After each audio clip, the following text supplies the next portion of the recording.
सरकार ने जो उत्तर दिया है कि राज्य कर्मियों को वेतन भत्ता, पेंशन एवं ग्रेच्युटी आदि केंद्र के कर्मियों के संरूप देने के लिए ये बीएलओ लोगों को तो उनका कार्य भत्ता दिया जा रहा है, लेकिन जो EARO जो पूरे साल भर मतदाता सूची का काम चल रहा है,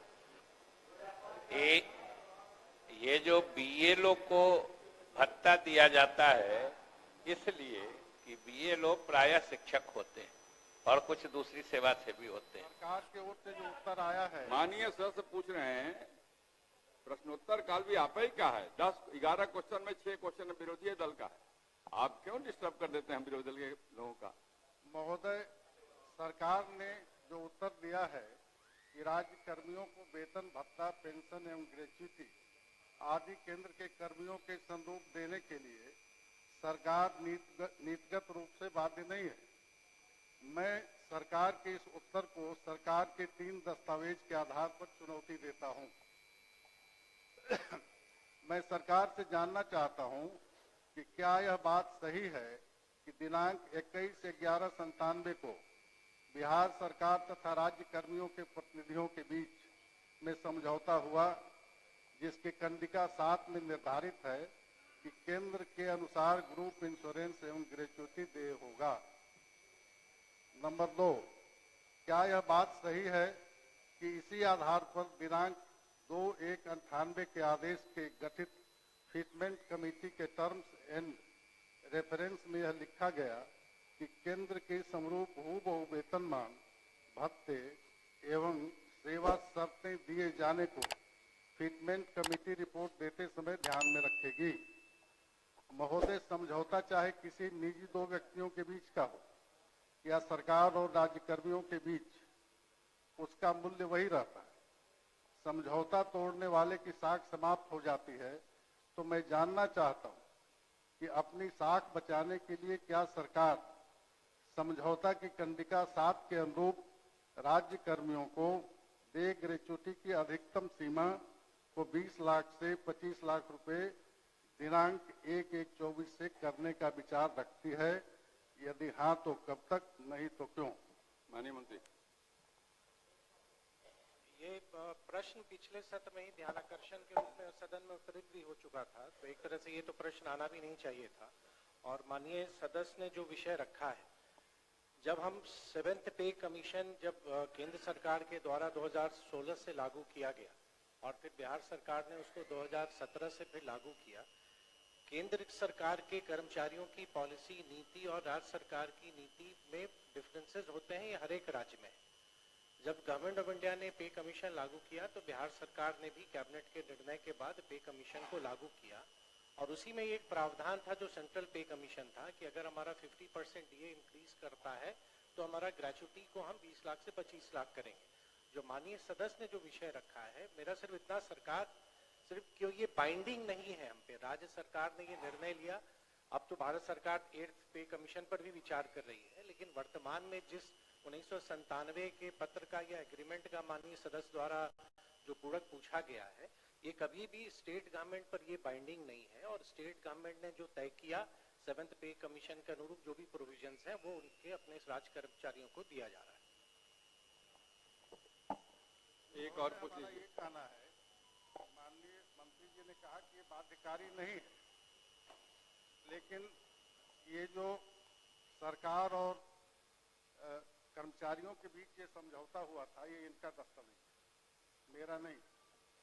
इसके बाद जो फिटमेंट कमेटी के लिए है, ये बिहार सरकार वित्त विभाग का संकल्प है कि राज्य सरकार अपने सेवी वर्ग के केंद्रीय सेवा शर्तों के साथ केंद्रीय वेतनमान, भत्ता एवं अन्य सभी सुविधाएं यथा चिकित्सा भत्ता, यात्रा भत्ता, ग्रुप बीमा, ग्रेच्युटी, मकान भाड़ा इत्यादि केंद्र के अनुरूप स्वीकृत करने के लिए में सैद्धांतिक रूप से सहमत है। माननीय मंत्री जी का जो जवाब था कि सैद्धांतिक रूप से बाध्यकारी नहीं है, तो यहाँ तो ये सरकार का दस्तावेज है, ये सैद्धांतिक रूप से आप सहमत हैं। इसके बाद जो है तो फिटमेंट कमेटी बनी, और फिटमेंट कमेटी की जो रिपोर्ट है, in light of decisions taken by the government of India in September 1997 on scales of pay for central government employees based on the recommendations of the Fifth Pay Commission report. The Fitment Committee was required, according to government resolution, to submit its recommendation on revised scales of pay for state government employees effective from 1/1/96. While submitting its recommendations, the committee was required to keep in mind that state government employees getting higher or lower remuneration that central employees will be sanctioned only such scales as being drawn by central government employees. The state government had decided to grant central scales of pay and allowance with central conditions of service and accepted in principle that all facilities like medical allowance, traveling allowance, group insurance, gratuity, house rent allowance, etc. will be provided to its employees as permissible to employees of the central government. ये मेरा कागज नहीं है, सरकार का कागज, ये सरकारी दस्तावेज। ऐसा करिए ना, क्योंकि आपके पास बहुत सारा डॉक्यूमेंट है, तो माननीय मंत्री जी को दे दीजिए, आपको लिखित उत्तर भिजवा देंगे। नहीं, ये प्रोसीडिंग का पार्ट बने, हम ये नहीं आप तो पढ़ चुके। माननीय अध्यक्ष महोदय, हम ये नहीं कहते कि ये जो आपका कागज है ये आपका दस्तावेज है, आप बढ़ाइए नहीं बढ़ाइए आपका मामला है। आपके पास पैसा नहीं हो, आप कह दीजिए कि हम बैंकरप्ट हम नहीं बढ़ाएंगे, लेकिन आप अपने दस्तावेज को तो एक्सेप्ट कीजिए। इसलिए तो मैं कर रहा हूँ, दस्तावेज मंत्री जी को दे दीजिए, आपको लिखित उत्तर भिजवा देंगे। इसको महोदय एक मिनट बैठ जाइए, मंत्री जी कुछ कहने वाले। अध्यक्ष महोदय, बैंकरप्ट नहीं है हमारा, तो बजट आकार 23,000 करोड़ से अब 3,17,000 करोड़ तक चला गया है। हमारे हाथ में बिहार सरकार का बजट है जो 2017 का है। मेरा सिर्फ इतना कहना है कि जिस विषय को माननीय सदस्य उठा रहे हैं, किसी भी स्टेट गवर्नमेंट पर, सिर्फ बिहार में ही नहीं, देश के किसी भी राज्य में भारत सरकार के लिए जो कर्मचारियों के लिए जो नियमावली बनाती है वो किसी भी स्टेट गवर्नमेंट पर बाइंडिंग नहीं है। विभिन्न राज्यों में अपने कर्मचारियों की अपनी पॉलिसी होती है और राज्य सरकार मंत्रिपरिषद के निर्णय के आलोक में जो उचित लगता है, मेजर प्रोविजंस जो 7th पे कमीशन के हैं उसको गवर्नमेंट ऑफ बिहार ने मंत्रिमंडल के निर्णय से माननीय मुख्यमंत्री की स्वीकृति के बाद उसको लागू किया हुआ है और ये स्टेट गवर्नमेंट पर बाइंडिंग नहीं है। यही मेरा माननीय सदस्य को मेरा सूचना देना। अजय जी महोदय, बैठिए, आपका हो गया।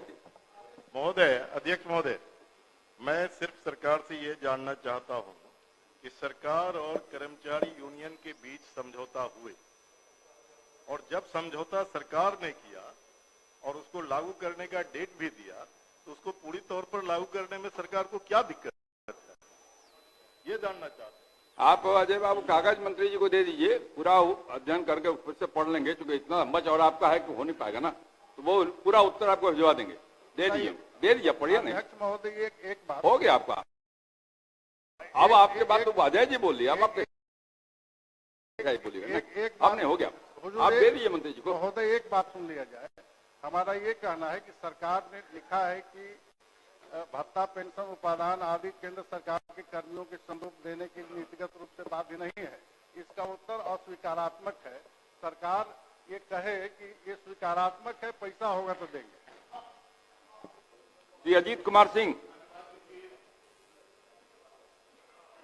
प्रमोद जी, मेरा काम आप मत करिए।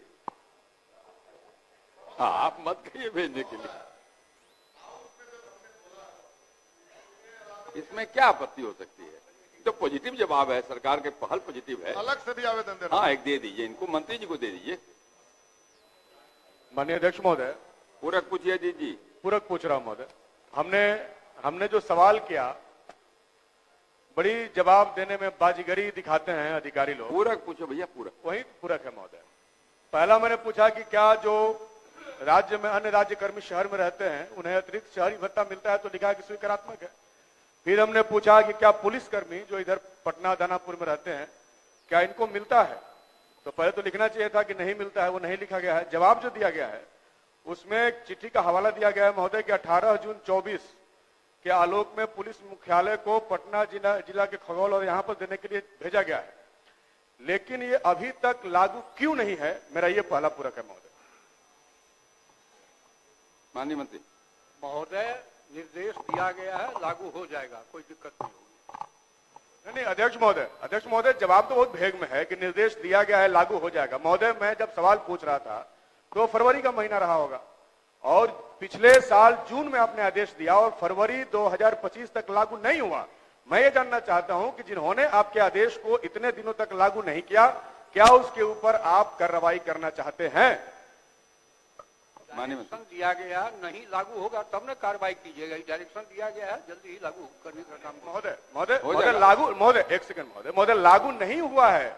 एक तो बात है कि लंबे समय से इनको नहीं मिलता है, दूसरा जब सरकार ने 2024 में इसका फैसला किया 6 महीने से लागू नहीं हुआ, तो हम कब तक माने कि लागू होगा? जब 6 महीना लागू नहीं हुआ तो ये जवाब देना कि लागू हो ही ना जाएगा, ये तो गलत जवाब है।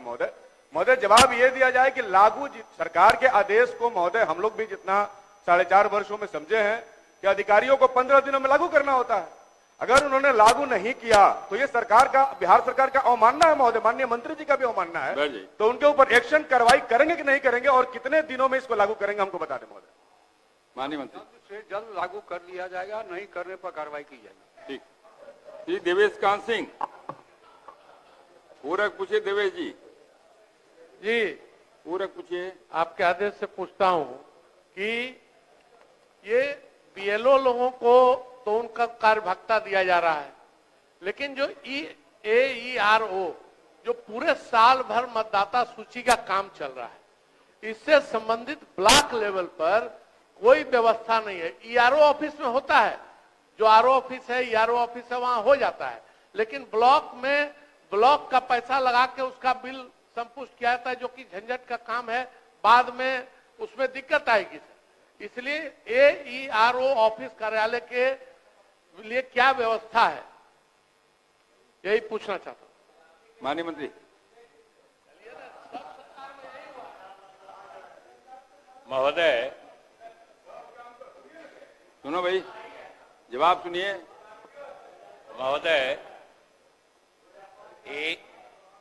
ये जो बीएलओ को भत्ता दिया जाता है, इसलिए कि बीएलओ की जिम्मेदारी है कि वो अपने जो मूल कार्य है उसके अलावा बाकी समय में, जो सब लोग को कम से कम हमारे साथियों को पता है कि बीएलओ प्रायः शिक्षक होते हैं और कुछ दूसरी सेवा से भी होते हैं, उनकी ड्यूटी है कि वो अपना काम करने के पश्चात गांव में घर घर घूम के वो मतलब डेटा कलेक्ट करेंगे या मतदाता सूची को अद्यतन करेंगे, इसलिए उनको भत्ता दिया जाता है।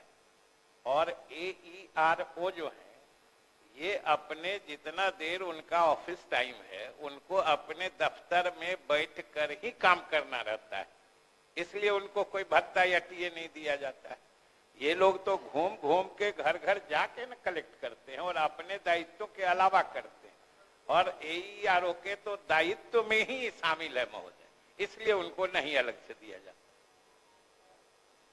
मैं जो पूछना चाह रहा हूं वो अलग विषय है। बीएलओ को भत्ता मिलता है, वो अपना काम करते हैं, सरकारी पदाधिकारी हैं, चाहे AERO भी अपना कार्यालय में काम, लेकिन उससे संबंधित जो AERO कार्यालय में प्रखंड स्तर पर जो बैठकें होती हैं, उससे